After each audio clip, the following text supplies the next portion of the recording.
Okay, well, today's the day. I've been trying to work on this thing for a damn hour, but there's been a guy here getting hoses, and he was talking, and I basically just been standing around waiting for the shop to clear out so I could start videoing. Anyway, so we're all good to start throwing this thing back together. Shouldn't take that long. All the hard parts are done. So, I guess with that being said, nothing left to do but get into it. So, you gotta do everything in order because everything kind of builds on everything when you put this back together. So, for starters, you set your counter shaft back in. So, we're going to oil these bearings up.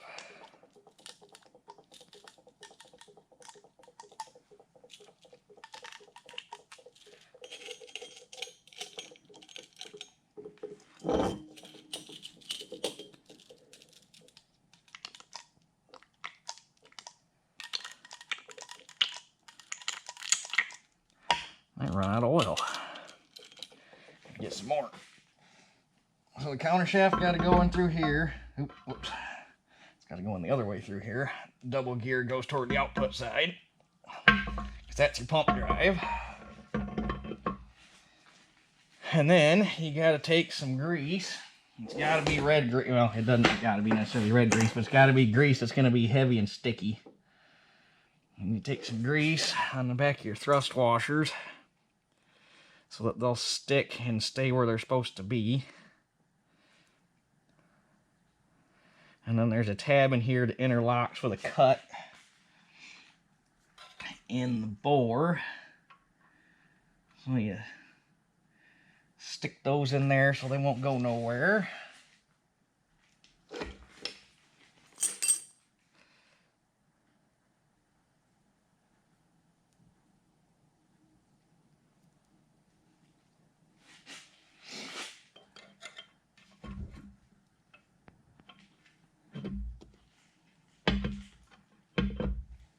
They're going to slide around no matter what you do because as long as they're in good shape, they're kind of a snug fit when you slip the counter shaft back in, but the grease helps.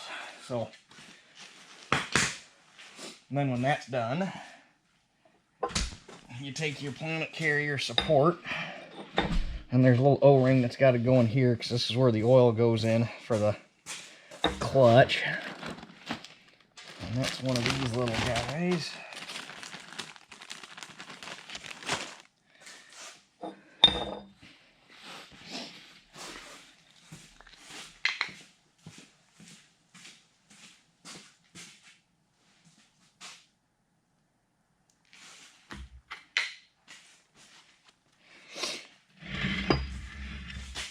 And then that hole corresponds with that hole right there, so you got to line them up.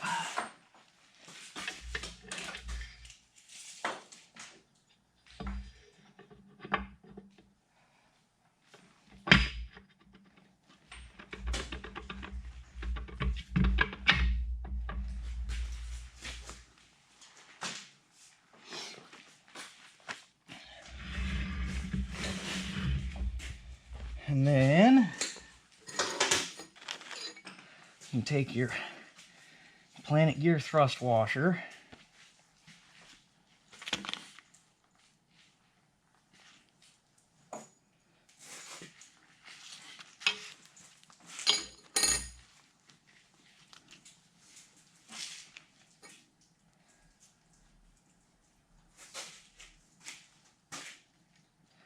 that goes on here.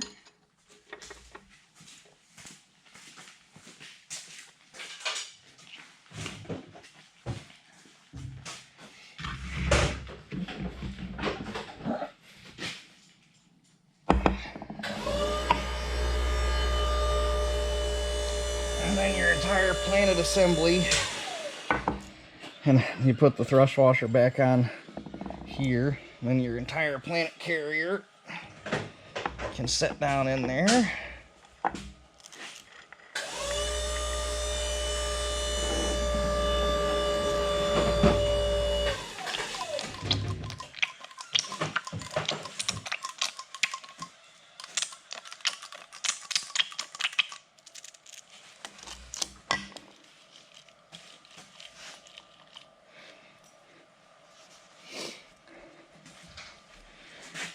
And then this whole shebang has to go in from this side.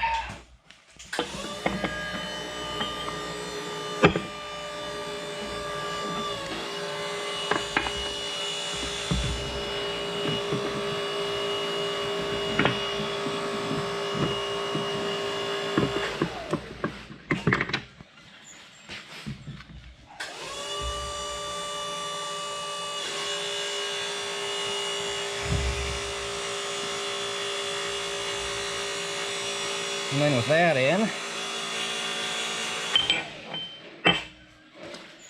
you can set your counter shaft in.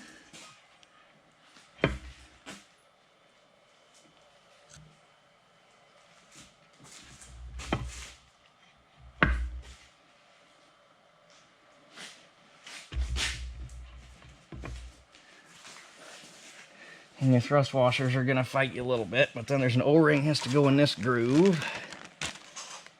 It should be that guy, not that guy.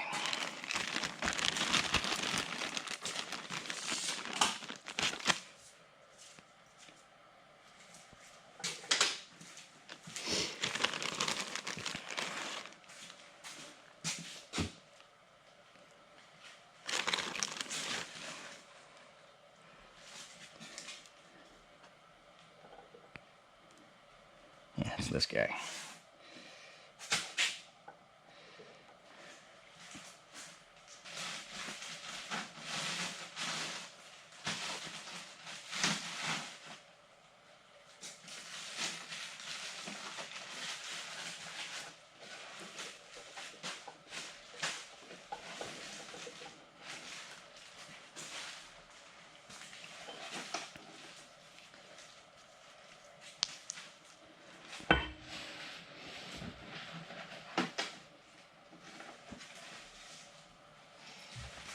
And your counter shaft support goes in with this hole towards your output and the O-ring toward the input side. So it goes in like this.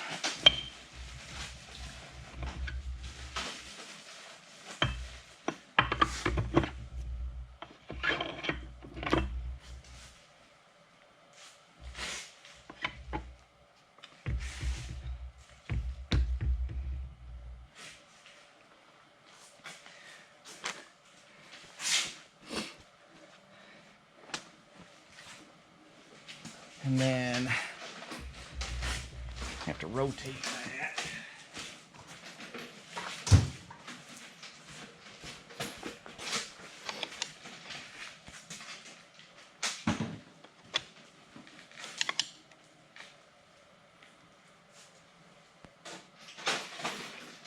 About like so. And then this plug goes in the other side and it takes the same size O-ring.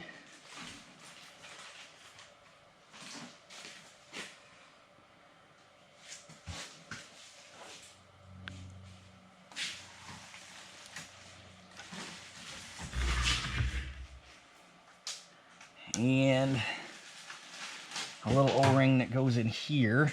You probably can't see that, can you? A little O-ring goes in this bore, or counter bore, I should say.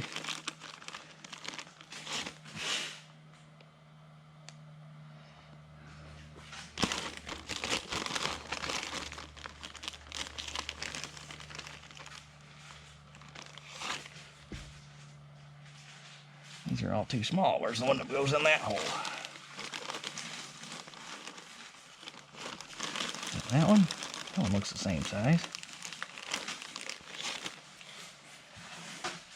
That one too small. Okay, where's the one that goes in that hole?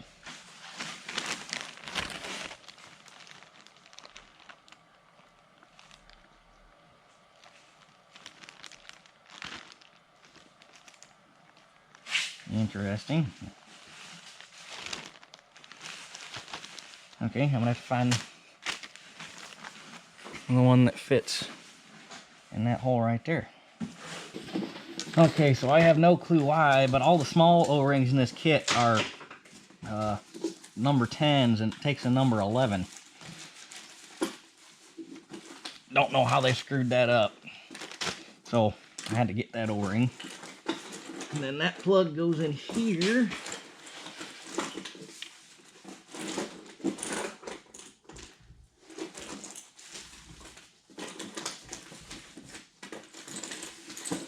Like that. And then that seals and sets the location of the countershaft support. And then, once all that's in,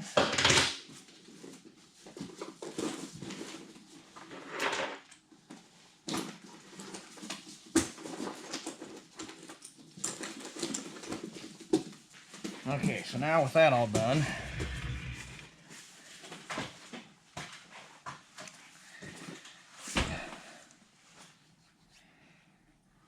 they want you to tip this thing up on end because you got to stack the overdrive clutch and then put the overdrive housing on, which is why this alignment stud is here. So, in order to do that, I'm going to pop this stud out real quick so that we got it laying flat.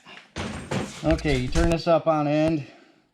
They want you to have a 1/2 inch spacer, piece of 1/2 inch thick flat stock, whatever. Place it underneath the input shaft, or input side of the shaft to hold everything up into the housing.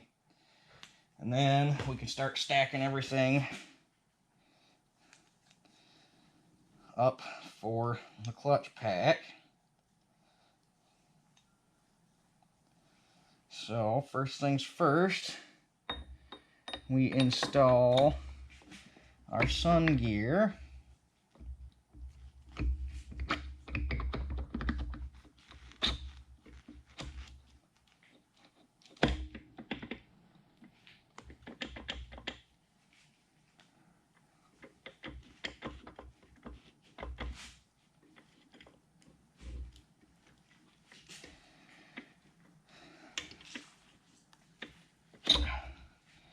Which is a little easier said than done.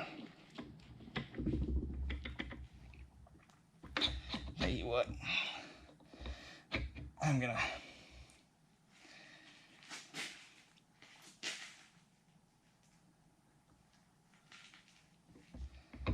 come on, go in there.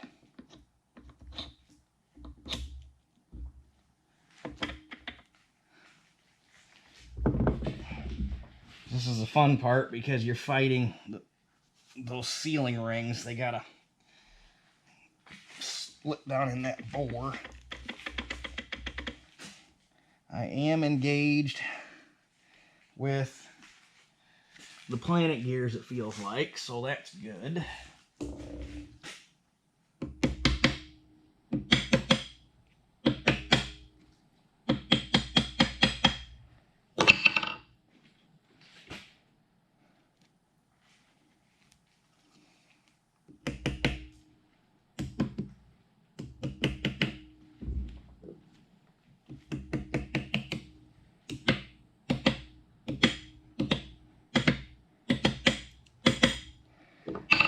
You don't want to go wailing on anything because sometimes things actually could be in a bind and that could be important, but a plastic hammer and a little love tap ain't gonna hurt nothing. It's enough to let you feel what's going on. Now if you gotta go on there and you start wailing on it, you back off, something's not right. But there, we're fully engaged. So now we can take this guy and set him on there like so. I should have made a second spacer, or second stud's what I should have done. But you get the clutch pack put together and everything should be good.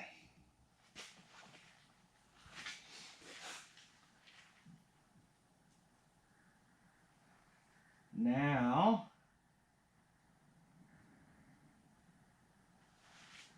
we put our overdrive clutch plates together. So let me get those unpacked real quick. Okay, so we start with a separator plate, then a clutch plate,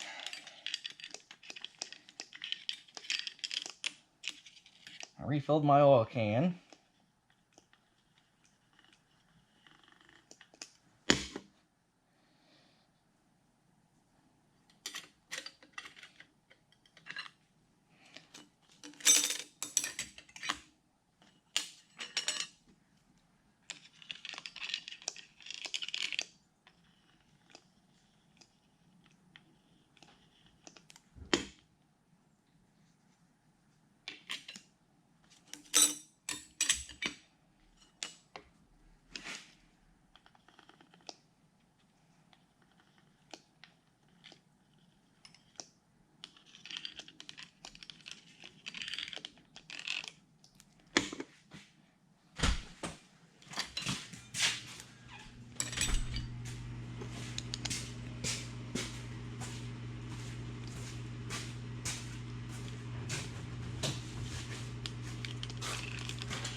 Okay, there's the clutch pack assembled.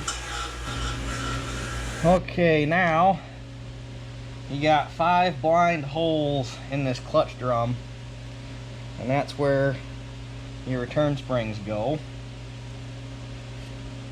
And these guys are most definitely longer than the old ones. And then your thrust washer, this one has these oil grooves cut into it, and they are very explicit on this one that the flat side goes towards the sun gear shaft. Anyway, I'm just gonna grease that so that we got plenty of lubrication on it.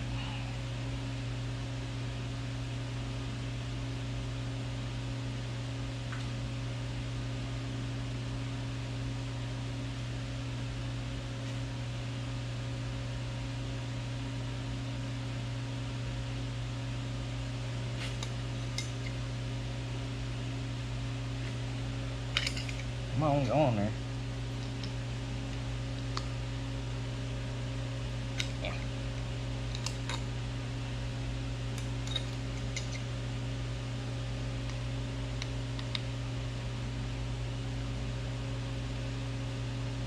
Well, that's interesting. How's the other one fit? 'Cause it should go down over that. That one fits good.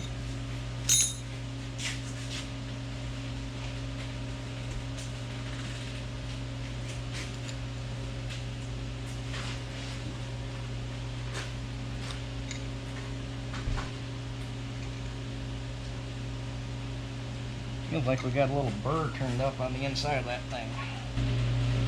Okay, there was just 2 little hickeys on the idea of this thrust washer where they went in and formed these, or milled or whatever they did to put these oil grooves in it. Once I got it out and got it cleaned up, I could see them, so just took a round file and touched it up a little bit, and that fits just fine.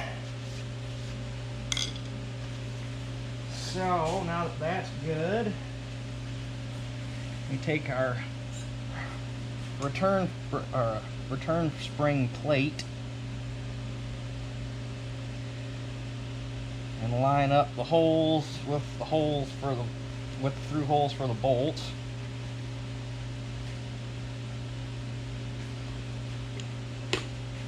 And then that should be everything to set thrust washer, return springs, clutch retainer, which is this guy.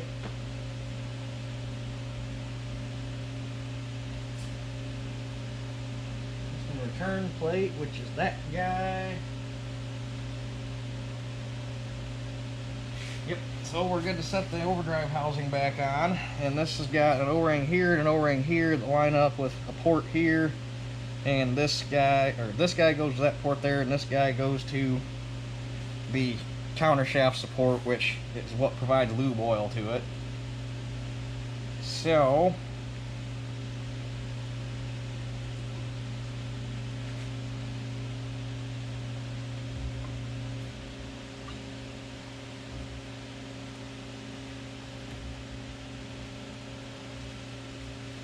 oh, whoops, wait.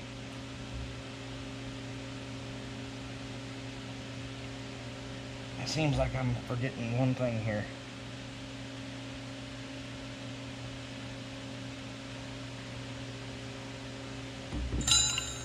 Whoops.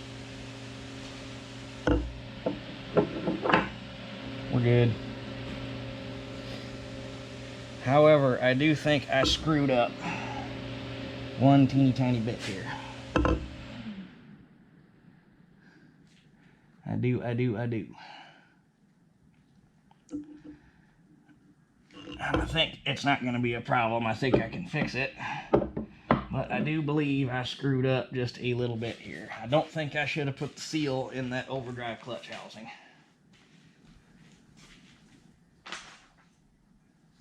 It says to press the seal in the housing before the housing goes on, so. But I could have swore a snap ring goes in that groove. But I don't know how the hell you get it out with the seal in there. Anyway, let's set this back on here.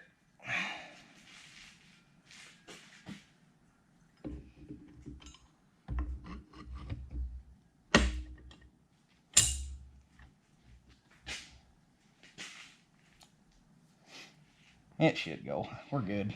Okay, I was freaking out for no reason. That's not a snap ring groove, that's an O-ring groove. I was like, I know I don't remember taking a snap ring out of there, but shit, that looks like a snap ring groove. No, it's an O-ring groove that goes in there, and then there's a counter bore in the rear sprocket that traps it to prevent oil from running down the splines of the shaft. So it's your inner seal is what it is. I was worried there for a second. I was like, wait a minute. I do not remember this. I don't remember it because it wasn't there.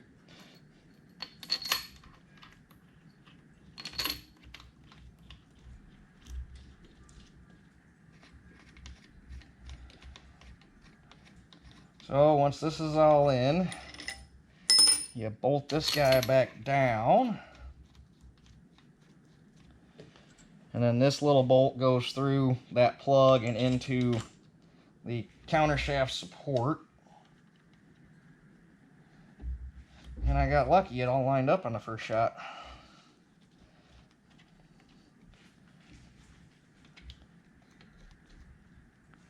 And then all this gets tightened down. All right, and then you take your O-ring, not snap ring.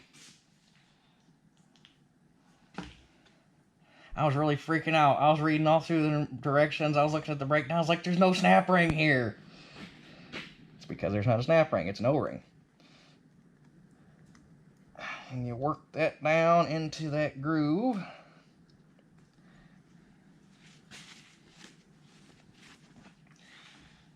And then get some grease on that seal, which is a little tight, but you can get her done.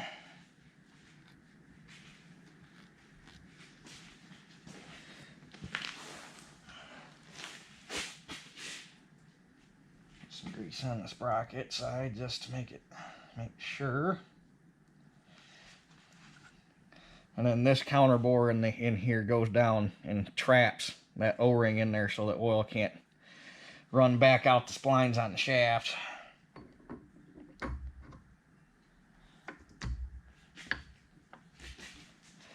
That goes on there like so, and then you take your new lock washer, or lock tab washer, not really a lock washer.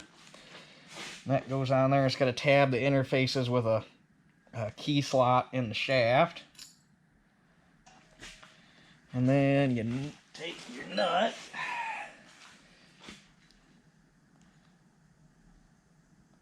That poor thing's rough. Guess I should have ordered a new one, but I'm at least going to clean this up real quick on the belt sander, make it nice and smooth so I don't fight it getting the socket out like I did when I took it apart. Okay, I got that cleaned up pretty decent. The problem with these, you always run into these, and this is one of them deals I don't know why they don't just include a new nut in the overhaul kit. Because you get guys that are either too cheap to buy and or don't know about the spanner socket that they make for these, which you can buy them brand new. Maple Spring Farms has them. I'm sure you can probably get them through Maybach. I mean, you could buy the special socket for these brand new, and they're only like, I don't even think they're 20 bucks. They're cheap.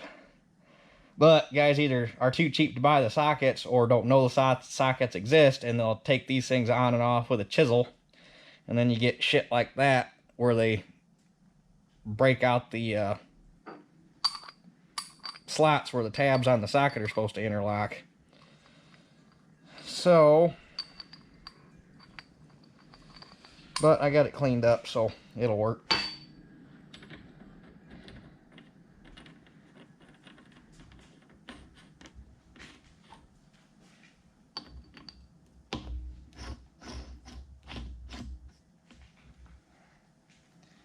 Now, this is where they say they want you to go ahead and tighten this nut down. But to tell you the truth, it's kind of a pain in the butt like this when you don't have anything to hold on to.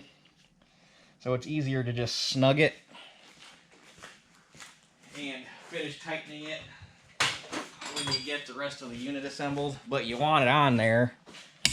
That way you're not fighting shit moving around and being sloppy and whatnot while you're finishing up, but you want it just, yeah. So,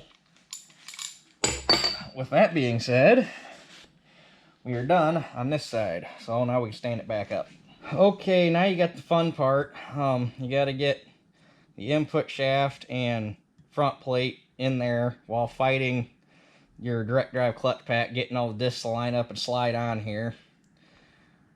It's always fun, but you want to make sure you grease your inner shaft seal, get your O-ring on, and clock the cover right.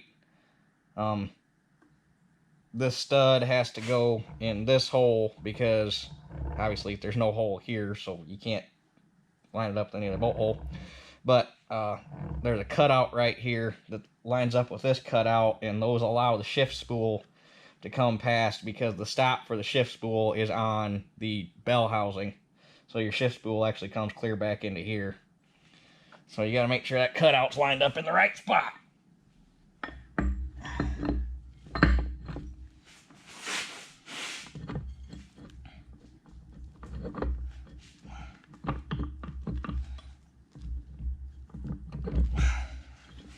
And this part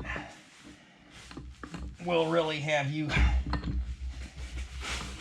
enjoying yourself because there's just no good way to do it. You could go in there and you can pre-align all them clutches with a screwdriver or something, and the minute you touch them, they're all out of whack again. And yeah, it's just, it is what it is.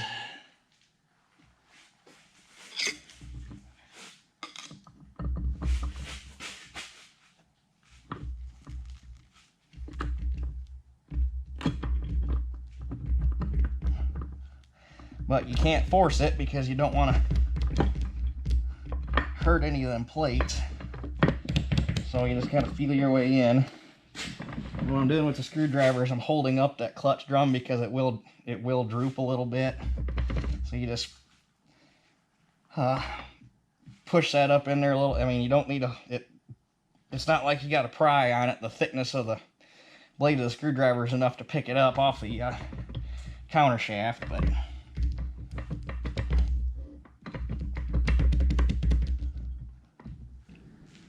okay, so now that this is on, and it's going to take you a minute, you just got to be persistent and wiggle it and shake it and do what you need to do, and it will go in eventually.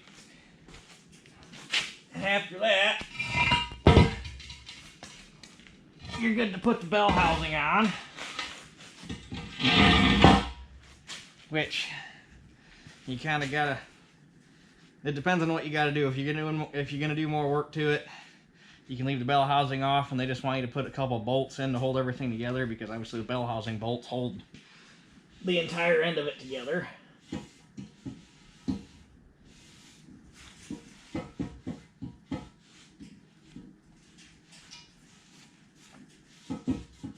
Wish I had a power wash this when I did the engine and everything else.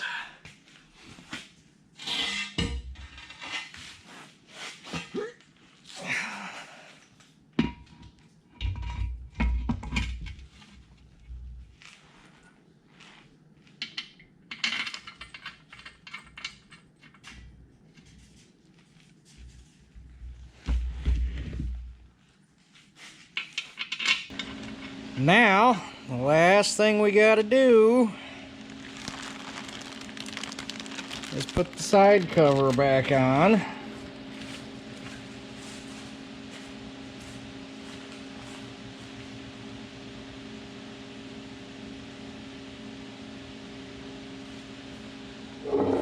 got the gasket, and then you got the two O-rings here for the oil or for the oil gallery.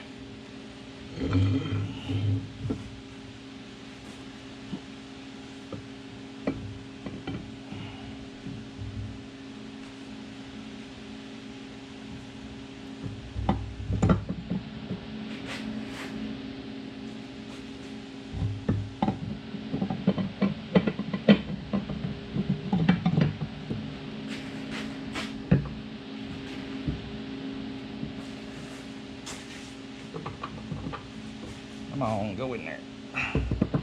There we go.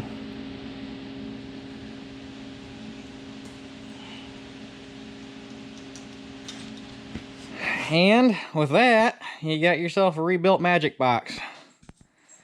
The only other things I did, obviously I put the lube line on, tighten that nut up. You'd go till you...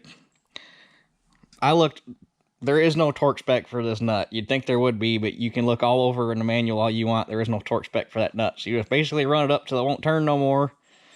Because basically you're sucking... This butts up against the inner race of the carrier bearing. So all you're doing when you are tightening this up is pulling the output shaft into tension on that output shaft bearing. So... You run it till you can't tighten it no more. Bend your tab over. That's tight. Put the shift lever back on. And throw out fork and everything in it. So, we are going to... We kind of have a game plan together to bench test this thing. But we do not have... I'm not going to get it done today because we need... it's going to take two 90-degree inverted flare fittings to come out of here to make a loop hose. Because this is your lubrication circuit. Or not lubrication, oil cooler circuit. These are the lines that run up down the frame. And so they always have oil to them. So in order to loop it back into the system, you got to make a loop hose. Put your filter on, fill it with oil. And then I'm going to have to make an adapter. I think I got an idea together of what to do. But make an adapter that we can get on this shaft and adapt it down to something we can run with a 1/2-inch drill. We're gonna try... I don't know if this drill is gonna have enough ass or not. It probably would if it wasn't a new drill with a brushless motor that's got the torque limiter in it that won't let it break your arm if it senses too much load on the system. But we can't get it in our lathe because it doesn't have enough swing. We could run it in our Bridgeport because we got a 90-degree head that goes on it, so we could put the 90-degree head in it and run the table all the way over and set it here. And then we can get enough speed out of it. The problem is this is just either on or off. So if it could even get the thing to... Because you would be in high gear. So if it would be questionable if that thing would even have enough ass to go from 0 to full speed with that thing. You almost need something that's got a variable speed on it so you can ramp it up instead of on off, because that's going to be one hell of a shock. But so we kind of got a game plan together as far as bench testing it. Found out that this is actually changed of one of the many things I found on this that they've changed between this and a 55 series 3-speed. There's only 2 test ports on this. This test port here is clutch pressure, and this one should give you lube pressure. On the newer 3-speeds, there's actually 2 more test ports. There's one here and there's one here that give you a place to test the individual, one for direct drive and one for overdrive, the actual clutch pack pressures. So this one just gives you an overall clutch circuit pressure. You can't test individual clutch packs, but by all rights, if the clutch circuit's up, they should all be the same. And actually, I think when you do the test on that, the only thing that these two on the newer 3-speeds are used to measure is instantaneous pressure drop, or instantaneous pressure drop between shifts. I think you still measure your actual clutch pack pressure here. So, anyhow, but with all that being said, obviously, we got to get some fittings so I can make that loop hose, and I got to make an adapter up so that we can run it with something, and we'll go from there. So, I think that's a good stopping point for here. I got to get this stuff down in the barn so that I can have the garage back. So,